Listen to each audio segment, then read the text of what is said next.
For over 30 years, this department has continued to work to bring closure to what was one of the most shocking crimes the city has experienced. I recall as a young patrol officer the impact it had not only on the community, but on the officers here as well. The goal has always been to not only identify the suspect, but gather sufficient evidence that would lead to a successful prosecution. I'm very proud to be standing here today as we have finally seen this investigation brought to fruition. I want to acknowledge everyone who has played a part in this case over the many years, but especially wish to acknowledge the efforts of Lieutenant Art Weisgerber. Lieutenant Weisgerber has worked diligently over many years, tracking and eliminating leads, seeking new evidence, and working with our state crime lab to review evidence using the newest techniques available. He has done an incredible job. I also want to acknowledge Dr. Guy Valero and his staff at the State Division of Scientific Services for their assistance and expertise in examining the evidence in this case.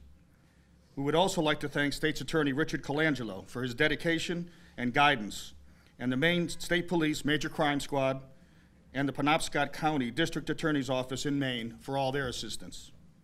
Our hearts go out to the Flynn family.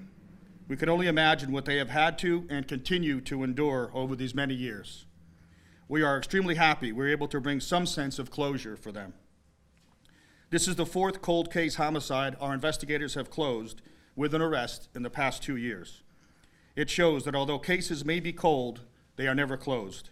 Our investigators will continue to work diligently to see that justice is served. The first message that I have today is from the Flynn family. I've spoken to the mother and to her son, Kathleen's brother, and they want to express their extreme gratitude to the Norwalk Police Department, to Lieutenant Weisgerber, and to the press for respecting their privacy. And they wanted me to stress the fact that throughout the past 30 years plus, that the Norwalk Police Department has been in constant contact with them, updating them at every turn of the investigation. So whenever anything happened, they were the first ones to be notified, and they truly, truly appreciate that. I remember as a lieutenant in charge of the training division when this happened. And this crime, as the chief mentioned, shocked the core of this city, changed the way people lived. People no longer allowed their children to walk to school. People were afraid when they couldn't hear from their children for an hour or so. It was a very, very difficult time. And as the chief did, I certainly want to thank Lieutenant Weisgerber for his diligence, his pursuit.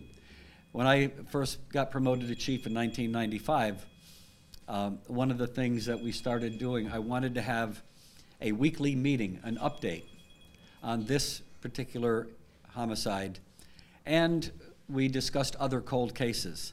And certainly this case here should give other people whose family members have been victims, should give them hope, knowing that we don't give up, that a murder case, a homicide, is never closed. And we will continue to work very, very diligently to make sure that all investigative leads are exhausted at any time.